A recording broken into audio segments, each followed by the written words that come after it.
The young boy crossed the brightly lit hall as if walking toward his own destiny. He wore simple clothes, starkly contrasting with the suits and gowns. Standing before the most powerful man in that place, he pointed and said with the sweetest, most certain voice, "Daddy, will you play with me after the party?" Silence fell like a judgment. His mother's eyes filled with panic, the host pale, and in that instant, the secret she had kept hidden for years began to crumble. The penthouse duplex atop Lemmy Beach seemed straight out of a movie.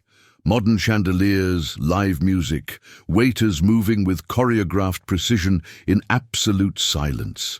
It was the 50th birthday celebration of Mr. Arthur Finch, a hospitality magnate, owner of half the beachfront properties in Rio de Janeiro, and a constant fixture in social columns. Olivia Davies, in her immaculate uniform, and a face trained to blend seamlessly among the elite, balanced champagne flutes, careful to avoid eye contact with the host. Ethan, her 6-year-old son, was supposed to be in the back room with a toy and a sandwich. But he slipped away. Curious, he ventured into the main hall. He weaved through long gowns, polished shoes, and made his way to the center of the festivities. Arthur was conversing with 2 government officials when he felt a small hand touch his leg. "Daddy, will you play with me after the party?" Time seemed to stop. Conversation ceased, and Olivia's face in the background lost all its color. Olivia had always known what it was like to be invisible. She was born and raised in the Caju district, amidst the rumble of trains and the low roofs that always seemed on the verge of collapse. Her mother, a seamstress. Her father, absent since she was 2 years old.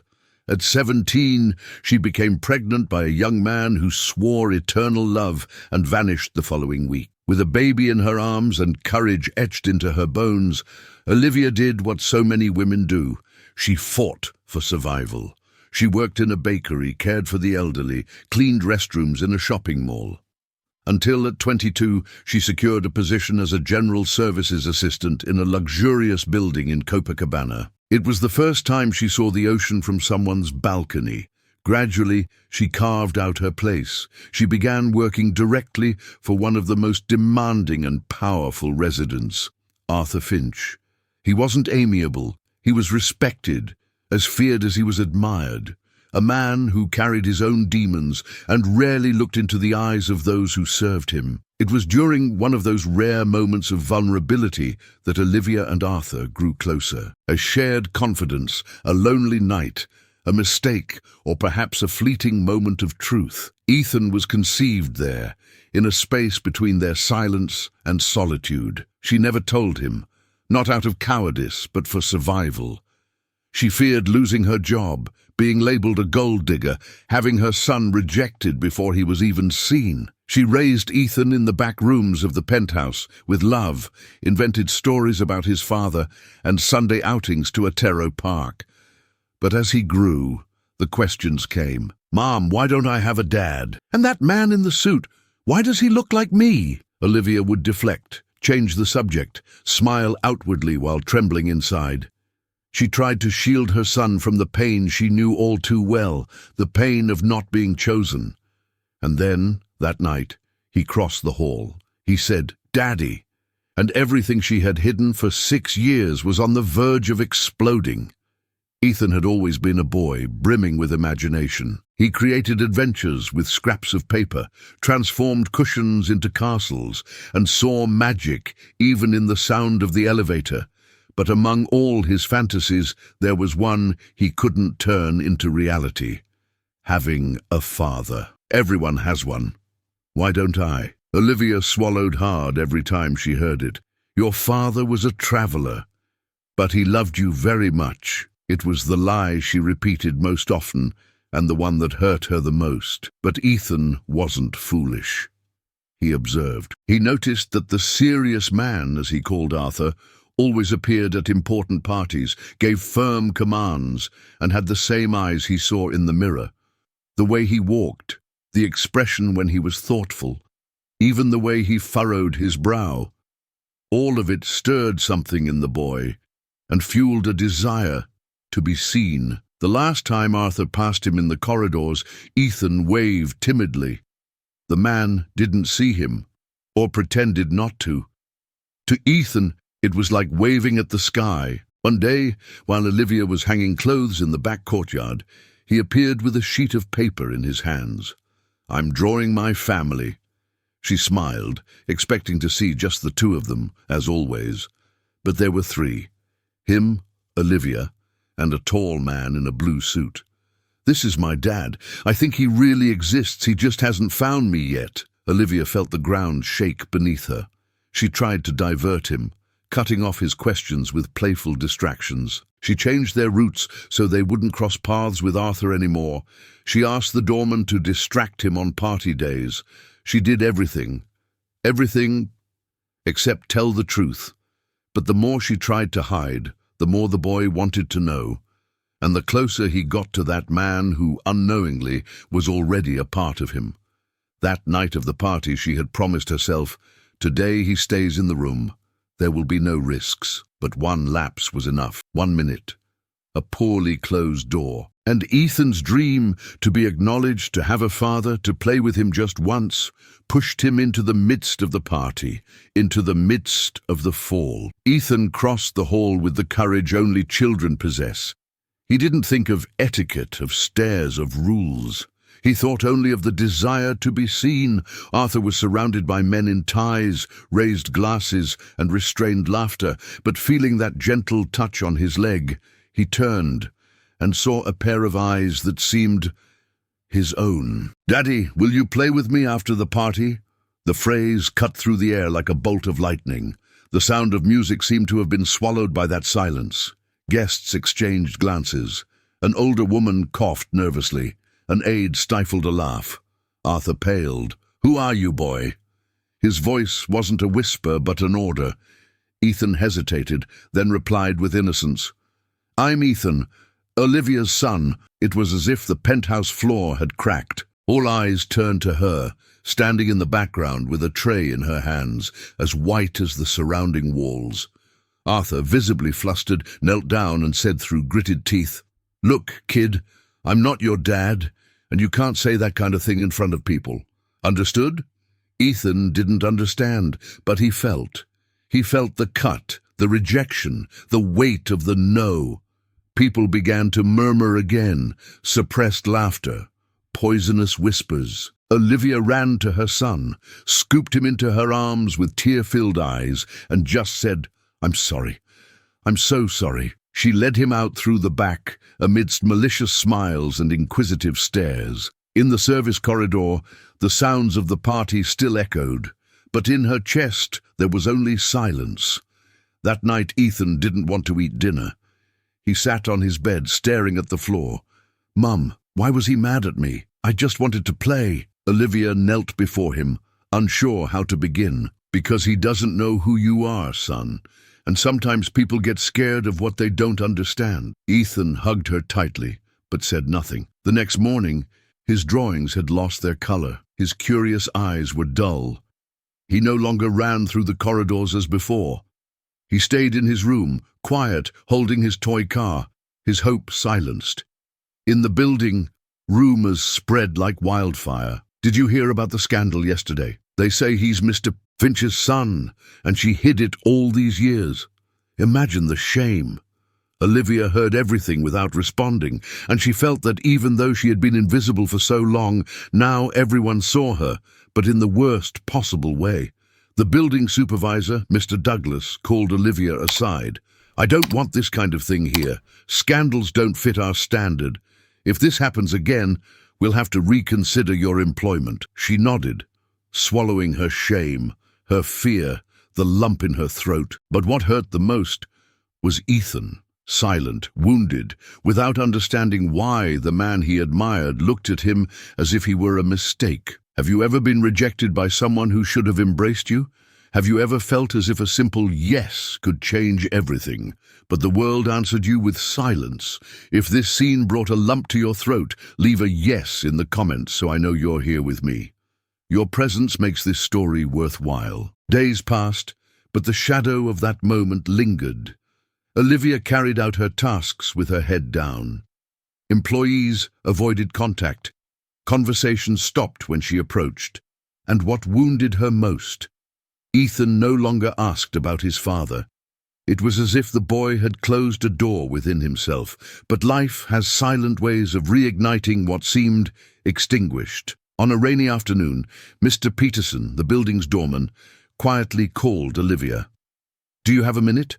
I need to show you something." She hesitated, but went. At the small reception desk, he opened a drawer and pulled out an old album, one of those forgotten by time. "This was at a company party years ago. Arthur gave it to me as a gift. Look at this photo." It was Arthur, younger, beside his father, at a newly inaugurated hotel. In the image, the same curious gaze, the same way of furrowing his brow, the same faint smile at the corner of his mouth. Olivia swallowed hard. "Mr. Peterson, please put that away." But he gently interrupted her. "You can hide this from everyone, but not from him." She lowered her eyes. For the first time, she felt she was no longer protecting her son. She was hurting him. That night, Ethan called her before bed. "Mom, I look like the serious man, right?" She remained silent. Ethan continued. "But it's okay. He doesn't have to play with me. I just wanted him to know I exist." Olivia felt her chest break. The boy wasn't asking for recognition. He wasn't asking for luxury. He wasn't asking for anything. He just wanted to be seen. And for the first time, Olivia wanted to try. She didn't know how, she didn't know when, but for the first time, she wanted to stop running. Olivia began to write during the late hours of the night, paper and pen on the small wooden table, the dim light of the lamp illuminating her trembling fingers. With each word written, she felt the weight of years draining away. "Arthur, I never asked for anything, but he is your son, and he just wants to be seen," she wrote, reread, tore it up. She tried again the next night, and again. It was as if she needed to rehearse her courage, to test if it still resided within her. During the day, she watched Ethan from afar. He slowly started playing again, but there was a new caution in his movements, as if he expected the world to hurt him again. Mr. Peterson subtly encouraged her. "You know what you have to do," she knew. But doing it and bearing the consequences were very different things, and deep down, a question gnawed at her. What if he denies him again? What if he fires me? What if I lose everything? One morning, while ironing clothes in the service room, she overheard a conversation in the corridor. Arthur was on the phone with an executive. "I need to review some contracts. And, yes, there was a recent incident. A boy." The tone wasn't anger, it was doubt, of something he didn't want to confront. Olivia clutched the shirt tighter. That night, she decided that if he wouldn't come to the truth, she would bring it to him. She prepared an envelope, wrote a few words, folded the letter with the care of someone delivering their own heart, and the next day discreetly left it on the office desk where only Arthur had access. She left with a racing heart. She knew that from then on, nothing could ever be the same. In the days that followed the letter's delivery, Olivia lived in suspense. Every time Arthur passed through the corridor, her heart pounded. But he said nothing, not a word. The letter had vanished from the desk. He read it, that she knew. What she didn't know was what he would do with the truth. At the front desk, Mr. Peterson tried to calm her. "If he's the man you believe he is, he'll act." But Olivia was no longer so sure. Arthur had always been guided by image, reputation, control. How could a secret son, the child of an employee, fit into the meticulously calculated life of a magnate? On Friday night, she heard something new. While collecting glasses from the living room, Arthur was on the phone again. "Yes, the boy. No, he's not just any boy. He looks like me. You understand?" Olivia almost let the glass slip from her hands. There was a crack, a fissure. Something was stirring within him, but the fear remained. What if he decided to push them away? What if the truth, instead of freeing them, destroyed everything? Ethan, oblivious to the tension, also seemed different. One afternoon, while drawing on the service area floor, he asked, "Mom, if I had a dad, would he be ashamed of me?" Olivia froze. "Of course not, my love. But what if he had a lot of money and I was just me?" She held back tears. "If he's a real man, Ethan, he'll be proud of you, just like I am." The boy smiled weakly, but the silence soon returned. Olivia felt this was the last point of balance. If Arthur didn't do anything now, Ethan would give up, and so would she. It was a Saturday afternoon, clear sky and the smell of sea breeze drifting through the penthouse windows. Olivia was tidying the bookshelves when Mr. Peterson appeared at the service door. "Mr. Finch asked to see you in his office." She froze. Time seemed to slow as she crossed the corridor. Each step brought back everything she had tried to hide, the fear, the guilt, the hope. When she entered the room, Arthur was standing, his back to her, gazing at the city through the window. Without turning, he said, "Close the door, please." She obeyed. She stood, hands clasped in front of her body, as if still awaiting a reprimand. Silence. Then finally he turned. In Arthur's eyes there was something different. It wasn't anger, nor coldness. It was weariness, and perhaps something more. "He's 6 years old?" he asked. Olivia nodded. "You hid this from me all this time?" She took a deep breath. She felt the words that had been stuck for years. "Yes, I was afraid. Of being fired, of being discredited, and especially of seeing my son rejected." Arthur ran a hand over his face. He walked to the desk. There was the letter, carefully folded. "And what do you want now, Olivia? Money? Security?" She raised her eyes, firm. "I don't want anything for myself. I just thought he deserved to be acknowledged. He didn't ask you for anything. He just wanted to play." That sentence fell like a shattered mirror on the floor. Arthur sat down, looked down for a few seconds. Then he stood up again, as if deciding something within himself. He looks like me." Olivia smiled involuntarily. "Yes, since the day he was born." Arthur walked to the door. He stopped, turned back to her. "Is he home now?" "He's in his room, drawing." Arthur took a deep breath and headed towards the small back room. Olivia followed him in silence, as if the world was suspended between two heartbeats. Ethan was lying on the floor, crayons scattered around. Seeing Arthur at the door, he sat up quickly, surprised. Arthur knelt down, their eyes met. "Hi, Ethan." The boy didn't answer. Arthur hesitated for a second, then asked, Can I play with you?" Ethan looked at his mother, then at him. He picked up a blue crayon, handed it to Arthur and said softly, "Can you draw a car?" Arthur smiled. "Let's find out." Olivia, leaning against the door, held back tears. It wasn't an apology. It wasn't a declaration. It was a beginning. 3 months had passed since that afternoon. Arthur's apartment remained the same on the outside, the same luxury, the same furniture, the same expensive rugs. But something had changed inside. It was the sounds. Now, in the mornings, laughter could be heard. In the late afternoon, small footsteps crossed the corridors, and sometimes, in the middle of the silence, voices saying, "Dad, look at this one. Coming, champ." Ethan adapted quickly. It was as if that space, which he could only admire from afar before, had finally opened a door just for him. The following Sunday, they had lunch together for the first time at the main dining table. Olivia hesitated when Arthur called her. "You two, sit here with me." She wasn't used to occupying that place. But Ethan naturally pulled her hand. They ate feijoada. They laughed at a joke Ethan told with a mouthful of food. Arthur even spilled some juice and laughed at himself, something Olivia had never seen.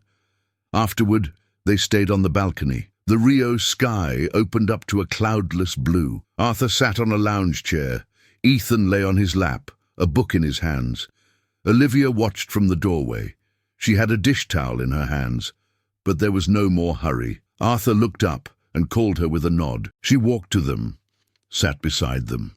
They said nothing. The boy fell asleep. The two adults remained there, breathing a new silence, no longer laden with secrets, but with relief. Olivia leaned back slightly. Arthur looked at her and, with an almost imperceptible smile, whispered, "Thank you for taking such good care of him, and for giving me the chance to do this now." She simply nodded, speechless. It wasn't a fairy tale. But there, under the afternoon sun for the first time, Olivia felt she no longer needed to hide, and Ethan, even in his sleep, smiled.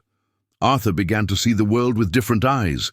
Before, he thought he could control everything: contracts, employees, headlines.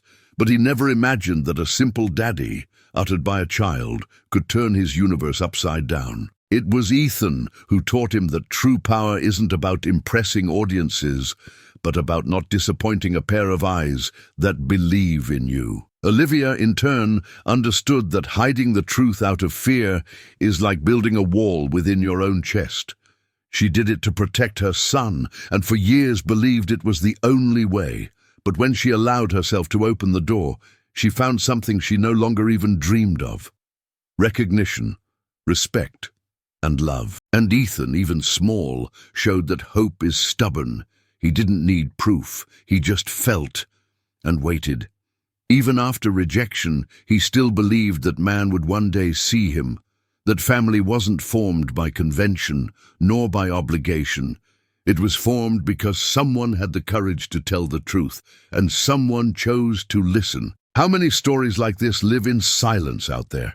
How many children wait even without understanding? How many mothers carry the weight of the world alone, fearing judgment?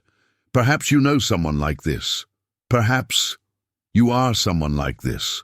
If this story touched you in some way, if you've ever had to hide the truth out of fear or loved in silence, leave your like as a form of support. It shows we're on the right track. Now tell me, what city are you watching from?